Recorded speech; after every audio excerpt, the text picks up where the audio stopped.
just as we were busting out the SADs. Yeah. We were just and then he was on a clear fluids diet for today. So then we're here trying to eat some cheese and crackers and some bits of sausage, and You felt bad. I just felt like a bit of a cunt. I was just like, I can't do this. This is a bit rough. Look, But diet's not something that I'm talking about. I'll seafood and eat it. It's just yep. like, The old seafood diet. I know that one. I'm still on that, but I've got to lose a couple of kegs. Yeah. Yeah, I think we all do. Oh, I didn't mention it in the last potty. You brought up seeds, and it took me ages to think about Sleep, the second exercise. E. Yeah, education, diet, and social connection. Yeah, that's what SEED stands for. The 5 pillars of mental well-being, which is something that we used to talk about. What was the first S again? Sleep. Sleep. Yeah. Sleep, education, exercise, diet, and social. yeah, I was social thinking connection. the first S was schooners, but anyway. Yeah. It's depressing there's no sex in there either. Yeah. Cheers, man, for being on. We're already started and sort of kicking off, but you've read the brief. I did read the brief. He bought notes. He got some notes, but he's got notes on his phone. Electronically. He's I'm an IT bloke. Yeah. exactly. Yeah. Pens Much and as I like papers to don't use a pen exist. and write things down. I Yeah. didn't. So You do need to be a little bit closer to the mic, mate. I've put it into flight mode so it doesn't buzz on you. Good. And go silly. That's very IT focused. I mean, our first one today. So for those that are watching or listening online, like we do this in batch recording, hence why we've all got the same stinky T-shirt on for a couple of months in a row. I've But worn it for 2 months. yeah, worn it for 2 months. No, but Kyle McGriven, he was the first one on, and he had 6 pages worth of handwritten notes. Scribbled. He said he was getting scribbled. cramps by the end He was of it. getting cramps by the end of it in his hand, but he loved the reflection process. But I hated the reflection process. what part of it? It's just not me. Yeah. I'm normally a head down, bum up kind of guy, just getting it done. You know, and stopping to actually think about yourself for once, difficult. Yep. Difficult. Can you Get see the anything? value in it though? Oh, absolutely. Yep. Yeah, absolutely. Did Do you get do anything out it of like little bits though without knowing, do you think? I think you do. I think just Naturally, to articulate it and put it together in one session is difficult. Yeah. But the longer the day went on, the more I was out polishing the headlights of my Mini, Yeah. and I thought, I might pop that in the notes. I think that'll be relevant. But Like polishing the Mini. polishing the Mini, yeah. Yeah. Well, we can talk about Mini. We're sort of outnumbered by Mini owners now. Like, Yeah, us versus them. Yeah, that's it. yeah. But what was one of your biggest reflections that you had? Like, what was I don't want to say the key pivotal moment, because if you're anything like me, there's probably been a few, but what was the main one that you sort of start talking about? I think when I look at career and family and all of the hobbies that I signed myself up for, time is the thing you can't buy. So know your worth. Make sure that you know where you're valued, and don't waste time on things that don't mean anything. I've been involved in a lot of committees, and I've put a lot of voluntary hours and things in that have given me some value over that time that I've done that. But when I reflect back now, would I have probably preferred to spend that time with family? Yeah, absolutely. Absolutely. Would I prefer putting that into a business or something for me? Yeah, absolutely. I still think there's value in it. I mean, you get that feel-good bit, but you've got to make sure that you're doing the things that fill your cup long-term. And, I've spun my wheels a bit over the years just trying to find my place. I fell into a tech career because I was always that guy at school that would fix something. If you went back to that 12-year-old me now, I'd tell him to become a builder. Yeah. Invest in Bitcoin. Buy Apple stocks. Don't buy pieces with your Bitcoin. Yeah. But yeah, look, it's not a career. The career, I mean, I've been in it for 20 years. It still feels foreign to me a little bit. I know what I'm doing there, but at the same time, it's not necessarily something that I enjoy 100% every day. It's a career of problem after problem after problem after problem, and for a finish, you're done with problems, and you come home and there's no energy left in the tank for any more problems. You wouldn't have a job. Yeah. No problem. Correct. However, there's never that we're just ringing you to say thanks for doing an awesome job, or we've got this awesome idea, or it's really putting fire out after fire out after fire of things that you don't control. The world changes so fast. We were talking about AI there before, and technology moves so fast. You've got to keep up with it all the time in your spare time. You've got to study. You've got to really understand what might be coming next, and you've got to put those hours in to stay on top of your game. And it's a commitment of way more than just a 9 to 5.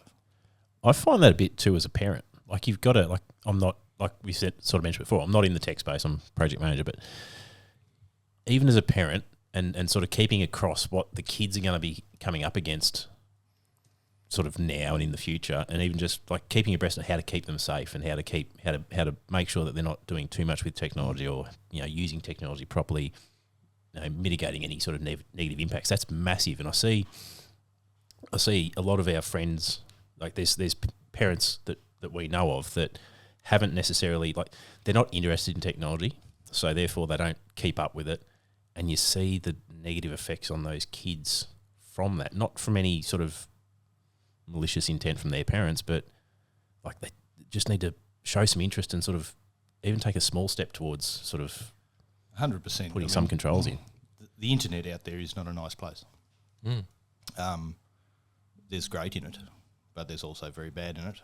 And if you use it as a babysitting tool and don't have that investment in looking at what your kids might be doing online, or sitting down and just generating conversation over what they like and dislike, and monitoring those conversations a little bit. I mean, my daughter, she'd tell you that dad's a pain when it comes to technology, because he's happy to have a look at the conversations that are going on. It's an open door policy. It's a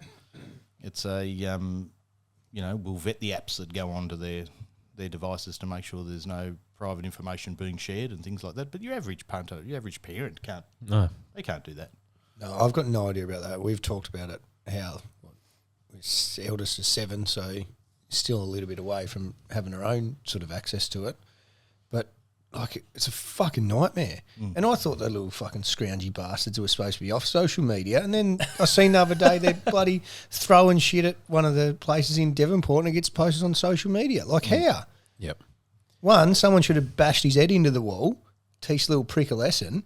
And 2, how did it get onto social media? Yeah, and it becomes a viral example for the next kids that then want to go out and have their bit of fame. Yeah, it perpetuates it, doesn't it? Yeah. It's insane. Yeah, I'm so scared for it because I've got no idea about it. None, absolutely none. Someone said that you can get like a app on the phone that controls everything that they're doing, and everything they're doing on the phone. I'm like, how do you do that? Like, you're gonna have to teach me, I reckon. Yeah, There's a business. We can have a chat. Sound like a real boomer over here. Mate. Do I? Get off my lawn.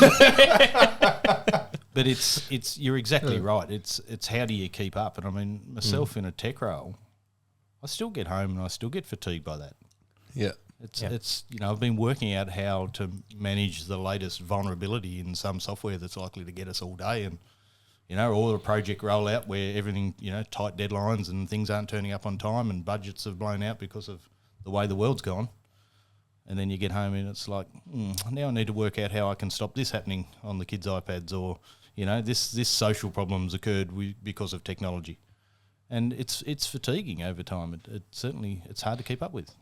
Yeah. How do you manage your mental capacity and load in that sort of space where you've sort of alluded to the fact that maybe you're not that you're not happy in the space, and don't want to put words in your mouth, but maybe it's a need of necessity. You've been doing it for so long now that you're very valued for what you do, and you're valued and compensated for that it's very hard to, I imagine, to make that shift. And I know I went through a similar sort of thing with real estate and sales going into community development. Like, that was a hard shift, like knowing that, I can make good money here, and then taking a fucking random stab at the dark of moving into a completely different career. But regardless of that, how do you sort of manage your own mental space when you're managing a career that maybe you're not 100% in, being constantly in that negative sort of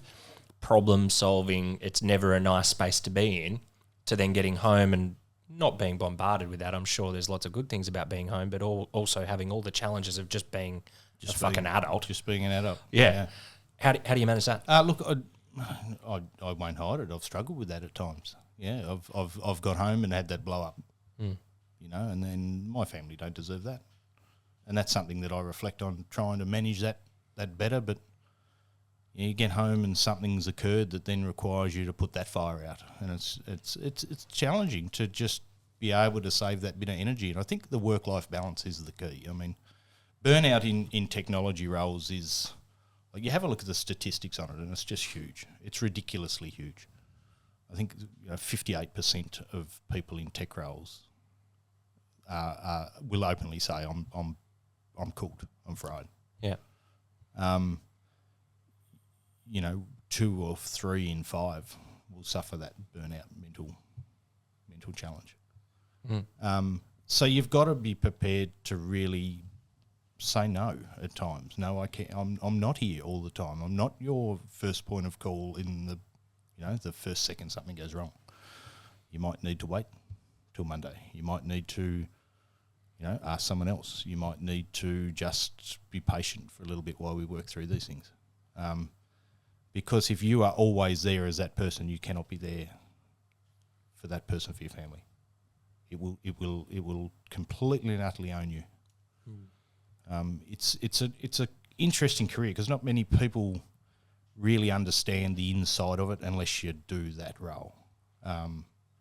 It's a career that requires 150% all the time, just purely to keep up with, make sure that you know what the next thing's going to come, make sure that when something happens you know how to manage it. You've got a backup plan and a plan C, right through to Z if that's what it needs to take. Because when you start to work in industry, I mean, I started my first 20 or 15 years of career in government. Completely different world because, it's not your money. Someone's money. It's probably your money. Some of it might be your money. Yeah. It doesn't feel like your money. There's great operators in there, and there's operators that are institutionalised and been there for too long. Yeah. And at the end of the day, you knock off at 5 o'clock and you go home. Then you get into the real world and you start to work for big private enterprise and things where, downtime is dollars. And you need to be able to put something in place quickly and efficiently and make sure you've got that next answer all the time. And yeah, it's a big commitment.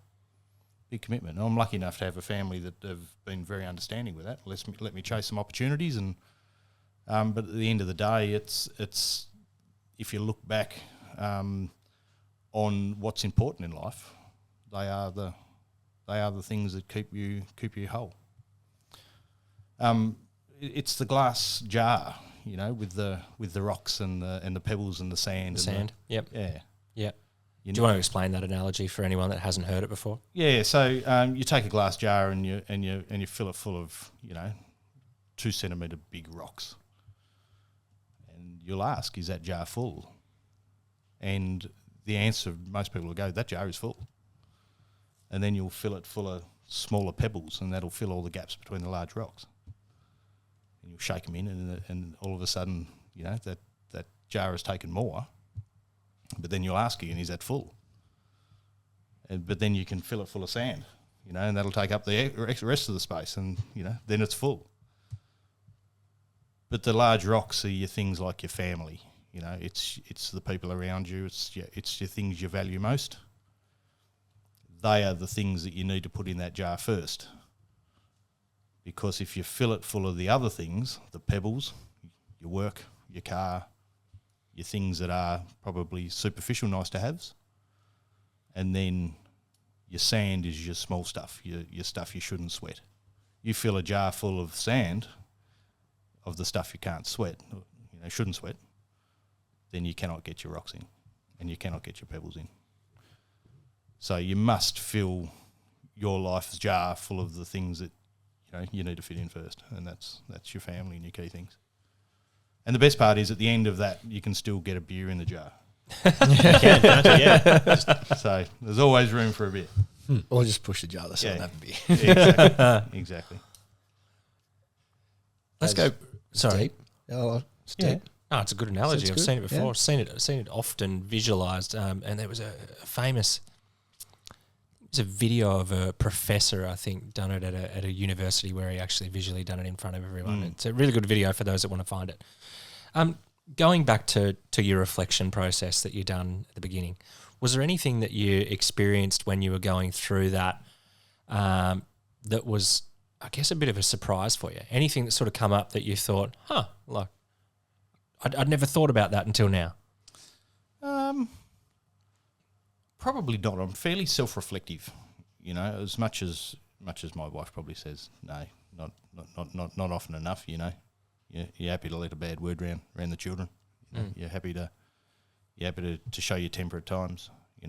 I do definitely think about myself, how I react to things, and try and make sure I've got that emotional capacity to react differently next time. I guess the things that if I pulled up my life now and sort of stopped and said, where are you at? Am I at where I thought I'd be by now? I think the answer would be yes, but probably not the avenues I thought I would have gone down. I'm still in Tasmania. I thought I would have been gone out of Tasmania if you'd had asked me as a 15-year-old, 16-year-old. But I managed to... Why is that? Just, you grow up in a small coastal town, and a coastal town's not enough for you as a young bloke. You think, I could be in a big city.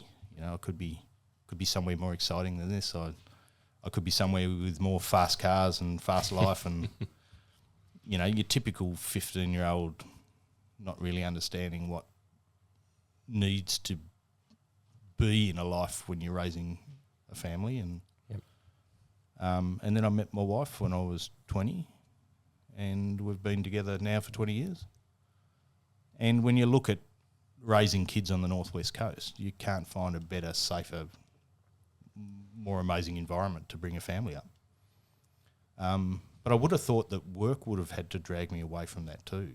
With tech careers, you don't find a lot of big tech opportunities here on the coast, and they have presented themselves. But again, I fell into tech. It was sort of not really something I chose to do per se. I was sort of good at it, and I did do some studies through college. But then, I sort of did the certificates with education department years ago, and tried to get myself a career there. And then all of a sudden, it just took off. Yep. And next minute, you're a manager level or a supervisor level, and you cannot leave and take big holidays and do lots of travel and. So all of those things that I look back on now, thinking should I have gone and done some travel younger, and should I have done and gone and seen the world a little bit more, but at 40 you pull yourself up and go, well, I've got a beautiful family, I've got a good sound career. Whilst I've got some reservations around some of the aspects of the career that I'm in, those strings can be pulled, and. We're happy, healthy, and we've got everything we need, really. But do we stop and really ask ourselves that often enough? And I think the answer is no. We get too busy in the let's just get stuff done. It's the first phone call that comes in at 6 o'clock in the morning, and I'm out the door. The last phone call at night, you're sitting up when wife goes to bed, and I'm still on the laptop trying to put out the next fire for the next day. Do you actually stop and go, well, are we thankful for what we've got? Probably not often enough. Yeah, probably not often enough. Yeah, and that probably leads me to a next segue. Shitbox Rally. Yeah, so... Talk about that. 2019 I did my first Shitbox Rally. So it's a Cancer Council fundraiser. So Australia's largest Cancer Council fundraiser, and not many people know that it exists until you've done one, and then you'll get so hooked you'll be back multiple times. It's just, and it's not the car aspect of it. So the word shitbox is Aussie slang for a fairly suspect quality motor vehicle, and it's the people, and they've all been impacted by cancer, and my family has been impacted by cancer heavily. 100% strike rate for my grandparents, all four grandparents passed because of cancer. So, my parents have had diagnoses of melanomas and things like that. So, and my skin complexion, I'm staring down the barrel of probably the same thing. And in my spare time, this was something that absolutely gave me something of value to fundraise towards and put energy into. And, when you look back at, again, talking about time and what you spend your time on, there's no regrets being part of Shitbox Rally. You have to fundraise a minimum of $5,000 to enter, to participate. And then you buy your shitbox, decorated in ways cars shouldn't be decorated. Quality coated Dulux weather shield and with a roller. It's big stereos and flashing lights and carry on and theme them up. And, we, over those 4 rallies I've done now, have raised about 80K for cancer research. Impressive. So pretty good fun doing it. Yeah.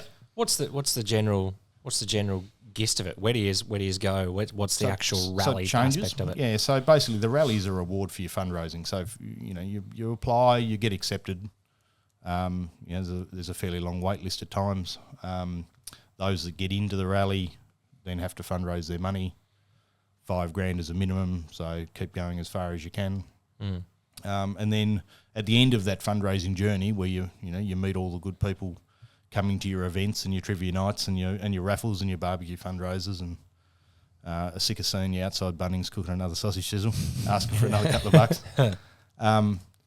That's when you then set off on this trip, and that's a nominated start and finish line. There's actually just one finished just yesterday that I believe went from Mildura to Port Macquarie. Oh, so it's not like an annual sort of thing where everyone goes. It's sort of just once. Is it like ad hoc? Like once you get to a certain multiple times a year now. So it used to be just once. Yeah. But they would specify the start. So the one in 2019 we did was Sydney to it was WA Perth to Sydney via the Great Central Highway. Yeah, so we had to start in WA. So we paid $400 for our tour out of Camry. Yeah. What could possibly go wrong? I'm sure nothing. Drove across the Nullarbor like nothing happened. Yeah. To get to a start line, we were in Perth for 24 hours, turn around and come back home. Yeah. And via the Great Central Highway through dry communities and Aboriginal communities that gave us a great appreciation for what we've got. Mind you, there was a lot of interest in some of those communities at the quality sets of wheels that we were driving. It was all a smorgasbord of spare parts waiting for us to blow them up. And we got back through to Sydney in 10 days. 5,000 Ks in 10 days via some just shithouse roads. Yeah.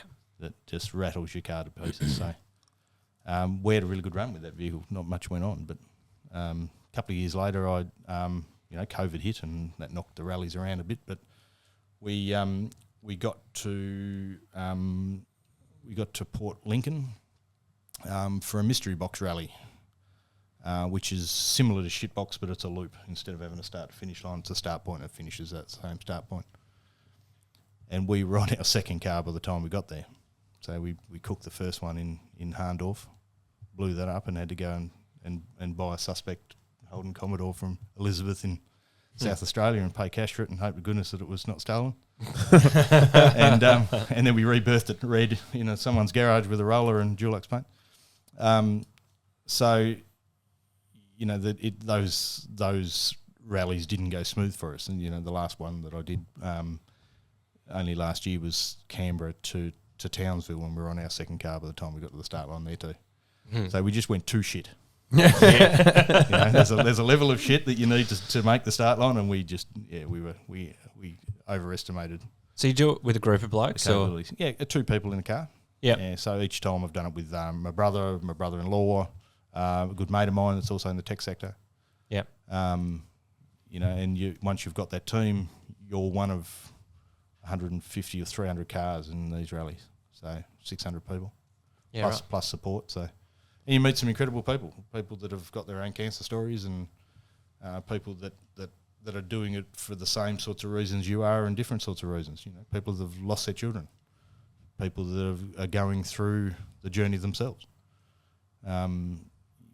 Everybody's got some way that cancer's touched them, and this really rips the skin off it. You know, you start to meet everybody in this situation that is going through a horrible journey in themselves or has done. And yeah, you get to start to know what drives people to be there.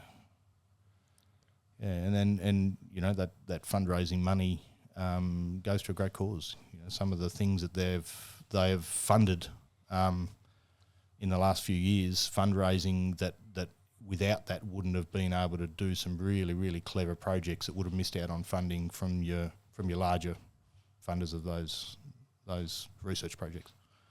So yeah, it's a really good measure. I think 80 million or 60 million. I'd have to look at the figure on how much they've raised since they first started the rallies. But we're just one team that puts in, and it is a big commitment over a 12-month period when you're busy in a role like I've got.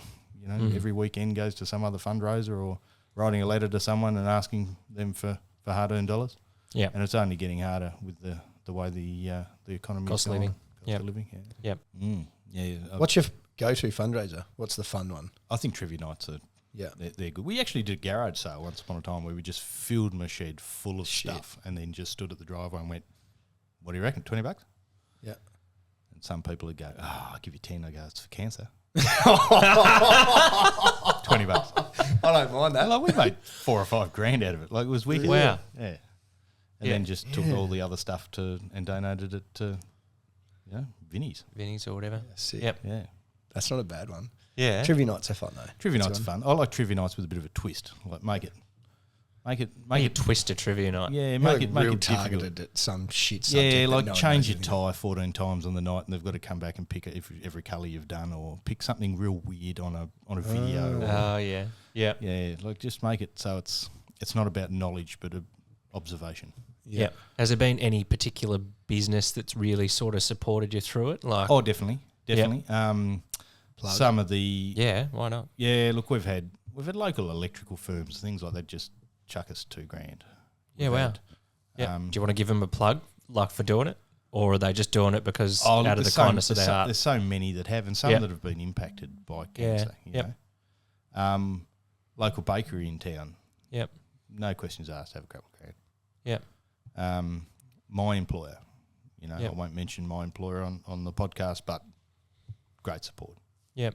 Yeah, understand the cause, understand what it means to us, and that that is great to see that the support from them. I mean, that's with all of the the challenges that I've got working in a tech sector, working for an employer that values you as a person. Yeah, that's important. That's important, and that sort of stuff. They see me. Work very hard on something after hours to fundraise for a great cause, and they see that that's important, and they've supported me in that journey. Yeah, that's amazing. Now I'm going to segue back to your phone. What other notes did you write down? Oh, there's a reminder there. My brother laughs at this. I've got a reminder on my phone to drink water. Well, you kind of are. It's just got colour in it. Yeah. A bit of froth on the top. Yeah. And every water. time I get that reminder, I've got a beer in my hand. Damn it. Close. We went and done the Bogues tour not too long ago. Rest in peace, Bogues. R.I.P. Yeah. Yeah, I've done that. And I do that before. you better get down there. fucking It's free, better get there. free Yeah. for Tasmanians, and you get 5 free beers at the end of it. Ask, they just ask gotta- Daniel Humber how many free beers he got. You got to pay. You got to pay the freight on them soon though, because they'll have to come down. So it'll be free tour, but you got to pay the freight on the beers. Are you going to buy them when they're Queensland beers? I don't know. No. I don't think No, so. I'll spat the dummy with that. Like I said, Yeah. I'm not even Tasmanian, and I feel betrayed. But I don't fucking think I could drink a Cascade Draft. So But Cascade Pale Ale's actually not bad. yeah, I'll put them in a fucking 30 block and send them my way. I've always said that I can't see Cascade surviving with Bogues gone, because Cascade is just kidney filtered Bogues. Straight out of the urinal down there. straight down the tank. Yeah, but that just stirs the Hobart people along a bit. yeah. Oh, yeah. Right, let's do the nuts. Oh, look, what did I put in here? I put There's 6 pages there. Yeah. I copied You got a bits bit. and pieces, but Hey, I wrote it for him. No, that is the one thing I wouldn't do. No, I wrote about burnout. I wrote about important to have hobbies and things that fill your bucket that long term you see value in. Not to waste time on things that are trivial. And IT tends to do that to you. It'll send you down the garden path on something, and what you think should take an hour will take 10. Is that what you need to balance the scales? For like 100%. work shitty, not shitty, I don't want to say work shitty, but sometimes the love of the job isn't 100% there. Yeah, I don't know So if it's do the love of the job. Do you have I mean, a bit it's extra? It's the love of the industry. Yeah. You're fighting an industry that is led by big global corporations that don't care about you. They care about profits. They don't care that they change something on you and don't let you know. But then you'll get the calls from the people that will blame you for that, and you've got to navigate that. Is that CrowdStrike? Oh yeah, we copped that. That fucked us. Yeah, we actually and this is really good for the tech sector in Tassie. I had the CrowdStrike thing bite us, and I was What's CrowdStrike? I have no fucking idea what they're talking about. Yeah, so it's a piece of, it's like modern day antivirus software. It's endpoint protection. So, you put your software on, it tells you when something bad's gone wrong, and it gives you an avenue to protect it then and there. But they released an update that then bricked everybody's computers in one hit. So Everybody's. Everybody's. This was like how many millions? Squillions, yeah. Yeah, Like big, across the world. It stopped planes. It shut down governments. Organisations just couldn't do anything. Wow. Did they do this deliberately, or did they fuck it up? Or Oh no, someone sent it a little bit early and didn't test it. Yeah. Oh shit! Yeah, so It's fucked how dependent we are on shit now. Yeah, yeah. Like if and especially one off one thing, thing. one shit, not one shit program, but one program can do something where someone coded something slightly wrong. yeah, And and the it thing can in the tech sector, we see it all the time. You know, Yeah. it's not just CrowdStrike put it on the map nicely, especially when people can't fly and you can't go to Coles and check out because your computers have shut down. But every month Microsoft releases a bunch of updates, and I've worked some long ass nights trying to get things back online just because they've gone and messed something up. And then ultimately your boss has got to pay for that. Not our fault. You wonder why they do it, don't you? Yeah, they just don't They test doing one shit to just break shit or what? Well, look, yeah, it's sometimes it feels like that. Yeah, but look, I CrowdStrike that night. I'm sitting at home and my screen goes blue, and it's a blue screen of death. It's basically a terminal error in your computer that stops it in its tracks and reboots and turns back on, does it again.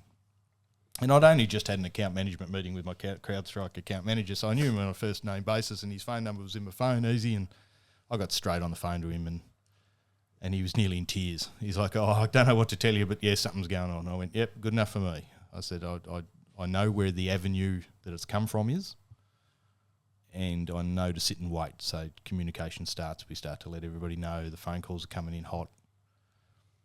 But by that night, CrowdStrike had a fix for it. And they deployed that fix, and they gave us the avenue that we needed. By Sunday afternoon, all of the sites that I look after were fixed. Rock on in Monday morning, no one ever knew it happened. But in the Tassie tech sector, I had multiple messages and phone calls. Do you need people? We'll come and help you. And look, that's the best part of Tasmania is your networks are so close, and the people that you meet along that journey mean everything to you in a career. They are your next avenue for your next gig. They are the help that you need for the one you've got now. They are the ones you can ring for a second opinion, and they're the ones that when shit hits the fan will be there to give you a hand just because they know you. Yeah, so that got us going so quickly on that day that, CrowdStrike, what CrowdStrike? It wasn't an issue for us, yet people all over the world had flights cancelled and couldn't do their daily grocery shop or petrol. It was terrible. But that is the world we live in, unfortunately. I talked about that you know, workload and challenge. I've put just in my notes here things like the fight or flight state of IT. You know, that emotional nervous system, I guess, reaction becomes just you're stuck in this state of next problem. So you never really get out of that. It's just you're waiting for the next thing, and that's really, really difficult to manage. You know, I've just put notes here like, you know, something's always broken. It's big impact. It's lots of calls. It's uncertainty. It's lots of change. It's continuous learning and upskill. It's hard deadlines. It's lots of expense. You know, and you're relied on to make the right decision, but you're blamed for things that are outside your control. So it's. I don't want to tell people not to go down the path of a tech sector. You know, it's a very rewarding sector, but it's something that I just sort of fell into 20 years in, and here I am, and I've made quite a good career out of it. But there are caveats to it. And when you see the rate of burnout and you see the rate of, you know, the statistics that are out there, it's not just me. It's not just me. Have you ever got to a point where you thought, I'm about done? Definitely. What did that look like? That wasn't pretty. It wasn't pretty. You know, I've got a supportive wife that gets worried about my mental state. You know, I've been to the GP and talked about medication and things to try and make it better. I personally don't like having to take something I don't need to take. He says as he puts a beer in his head. Yeah, I was like, That's essential. fuck it. Vitamins and minerals. Did I need it? But it's a matter of having your right networks know you when you're getting down and go, well, look, you know, well, if you've got to do something else, we'll support you. You know, I certainly got like that with the education department when I worked there. You know, it was just red tape and challenges and things that weren't filling my bucket. And I felt a bit burnt out, and then the right opportunity came along, you know, and you've got to be not afraid to take that, as you said before. I think fear of the unknown, it's always one of those things, but I think if you're always keen to make a difference and show up and keep trying to make something better, the next thing will always come your way. People will know you're a good operator. They'll know that you're committed. They'll know that you're putting in maximum effort.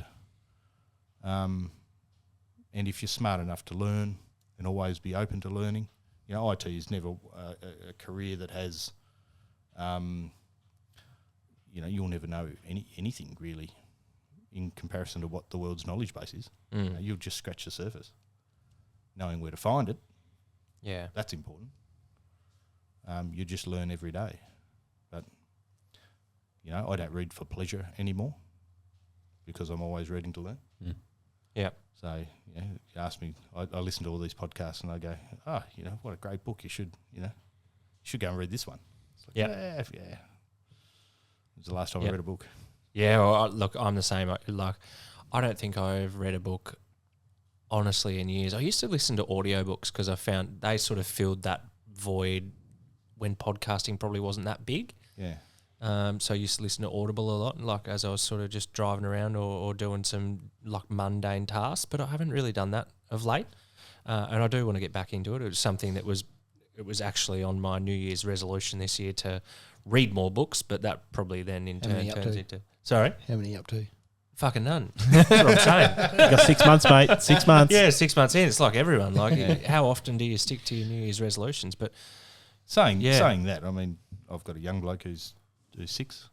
Yep. So, you know, I read storybooks. They count. oh yeah, They well, count. I do that too. So Like, we can count those. You look at the pictures. Yeah, you look at the pictures and you read the books. No, like we've got this one book. Fuck, he's 3. He can read this book called The Green Sheep. He's not Oh, reading it. He's fuck just me. like, you know, The Green I Sheep. don't know. Yeah. Yeah, You yeah. don't have to read it to me. But he can. He full been on it. like knows what's on every single page. It's hilarious. I love it. They think they're reading, but they're not. Yeah, no, Just they're not. know Yeah, what's you're just like, coming up. well, you can't be reading that. And you just get to the next page, and he's like, oh, here is the star sheep. And here's the Anyway, moon sheep. yeah, here's the moon sheep. Oh, you've heard it a few times. I know the one. Fuck.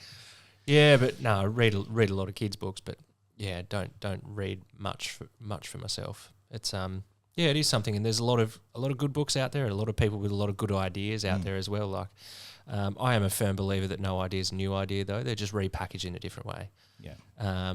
But sometimes it's that repackaging that will help people understand something that they otherwise wouldn't have understood. Like, the only real example I have here practically at the moment was learning to do kipping pull-ups at the gym. Stupid thing, but like, I couldn't do it until I watched this one reel where this one chick said, just focus on putting your head through your shoulders, like as you swing. And then that was that one thing that was hearing the same like other prompts all the time. And I was like, I can't fucking get this. And then it was just that one point that I was just like, oh, now it clicks. I wish that worked for now golf. It works. Different. For golf? Yeah. Oh, far out. I played golf the other day with Billy. Did and you? I was like, I've fucking mastered this. I said, I've watched the Instagram reel and I've figured it out. I can drive the ball straight. I've watched the video. I went out in the backyard, absolutely smoked one dead straight, gone. And then I reckon it's been 5 weeks and I forgot what it was. But I was confident. I've been getting off the reels. first at Ulverston, and it's fucking went back to North Mountain. I've been getting reels on Facebook of this crazy Irish dude that plays speed golf and just he yells at. Is that speed golf, Rob? No. Yes, no. Yeah.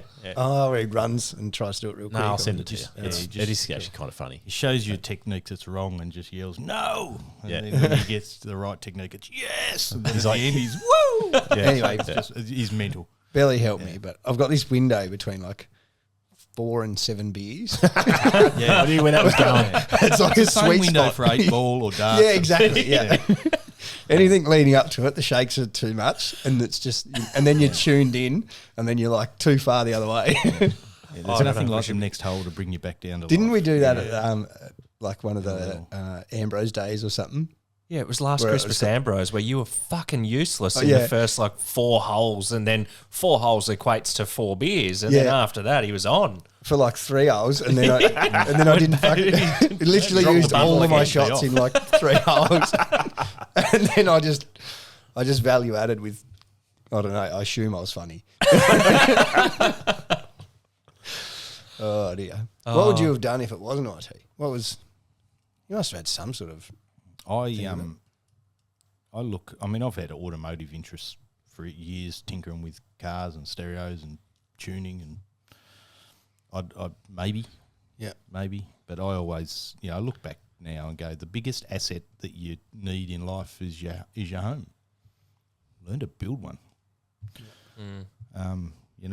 Just 20 years into IT, sitting down all day, you carry a bit more weight than you probably should.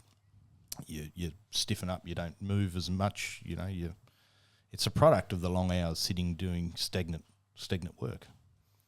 And a job, I'm not saying a job where you're lifting and using just your body a whole lot more is any You better. ask a mechanic how well his back is after 20 years of being a mechanic. I've seen plenty of fucked builders too. Yeah. Exactly. But grass is always greener though, isn't it? Yeah.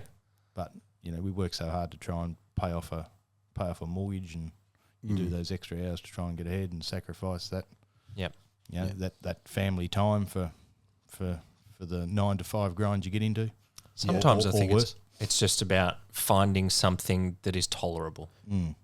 So I think it's going to be impossible to find something that you truly love more than hanging out with your family, or like more than fuck all. it's like the You're not gonna find anything best thing ever in the world. Yeah. Like, I don't think, and there's sad thing is there's a lot of young people that I've worked with in the past that they've been told, oh, you can be anything and you can do it, like, and like dream high and blah blah blah, which is fair, but you got to start somewhere. You got to start Nothing with happens something. quickly either. You've got to learn True. the craft.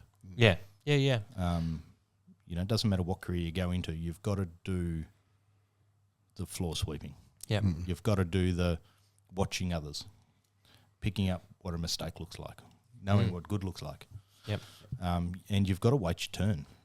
That's the other thing. I mean, there's never openings for everybody as when they're first keen. Yep. It took me a lot of years to get the right career path forward through IT. But I think if I look at what other careers I could possibly have done, it would have to be brain food.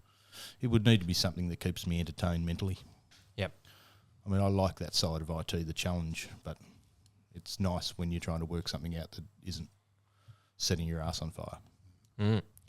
I think something that needs to be reset is that it's not exactly what we're talking about now, but like the gratitude and appreciation for like the family and what we've got. Like we don't do that enough. Everyone doesn't. Like No, exactly. That's a massive thing to be able to sit back and go.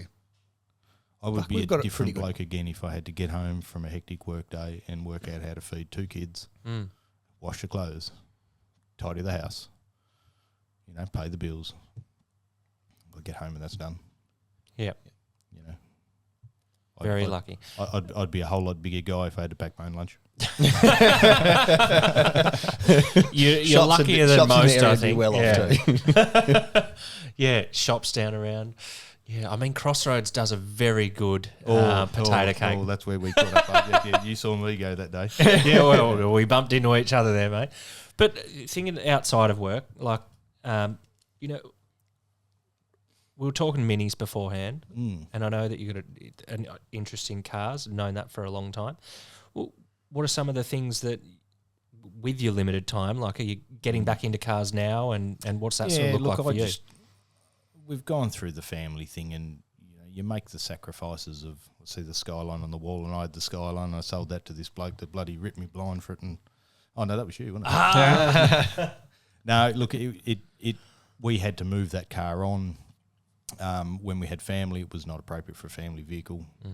Went to yourself, of which I considered a good sale option.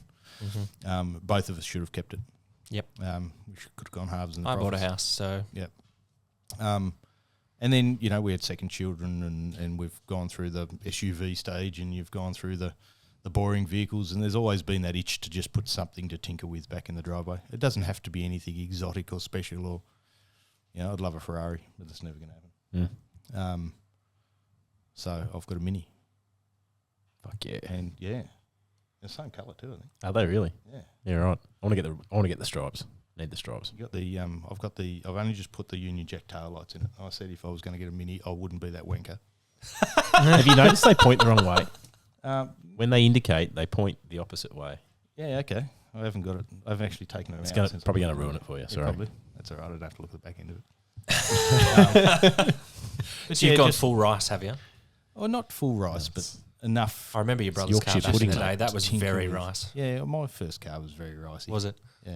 What would you at? I had a Hyundai Coupe. Oh, that was you. Yeah, it was I thought me. that was your brother. No, that was me. She Ah. was full rice. That was the Corrupt. ultimate vehicle to cart a stereo round worth more than it, just because I had to do a shit ton of codes for work. Yeah. Yeah. And that is one thing that winds me down, is listening to music. Yep. And not particularly great music. Yeah. Some genres people go, oh, really?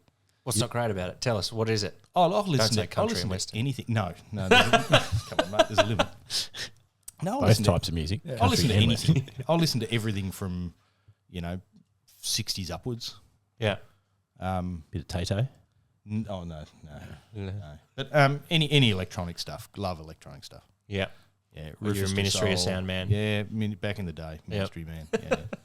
So that Hyundai Coupe it was packed full of 60. I remember that car. That was one. Honestly, back when I was growing up as a young car enthusiast, rolling similar circles, that was one of the cars that I actually looked up to in our community. It was not only you that recognised it, but the local constabulary.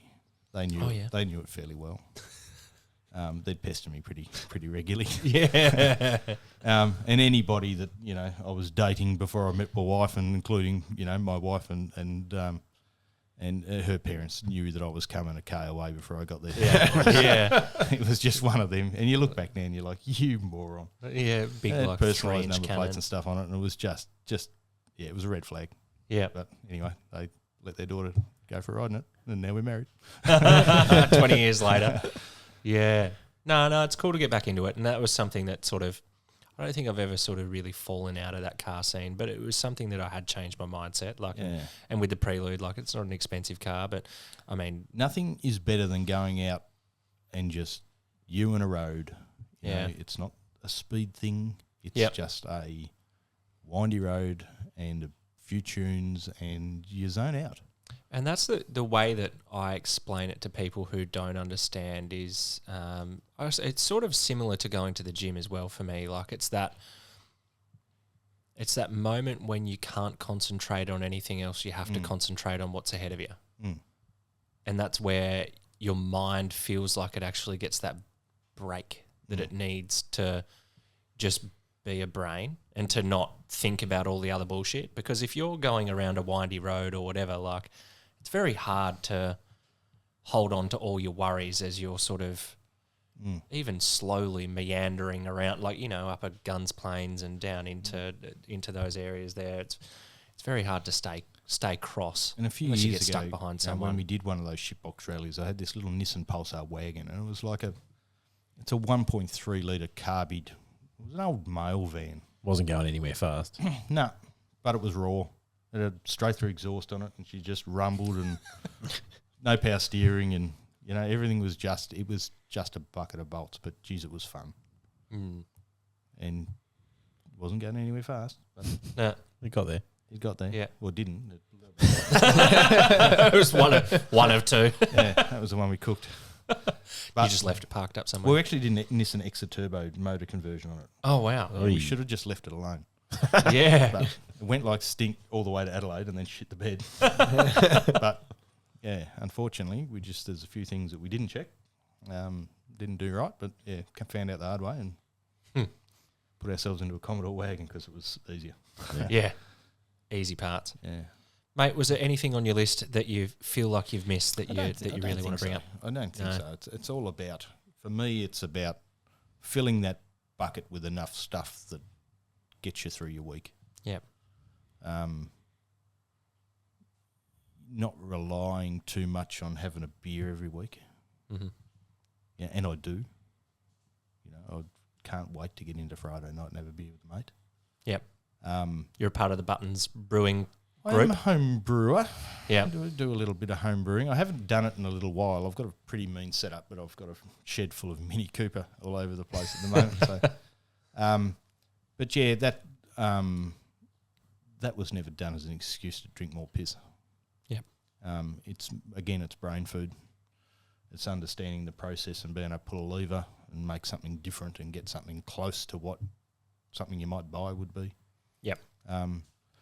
You know, understanding a home distilling process, you know, as much as things like that en masse, you know, it's not something you can commercialise without doing it properly. I do not encourage people to do the wrong thing, but today's home brewers are tomorrow's business owners. That's how Josh said he started. Yep. Yep. Totally. Yep. And that home brew club has been fantastic to just get to know those people and compare notes and go in and use it as a small social exercise to, you know, work out the science behind how it's actually done. Yeah, I'd love to own something like that one day. That would be cool. Maybe Joshua wants to sell up. I said I'll step in there. I don't think I could do what he does. He does it too well. He does. But yeah, I'd love to own something hospitality one day. I think just to go back and show people a product that you can make yourself. Yeah. That would be rewarding.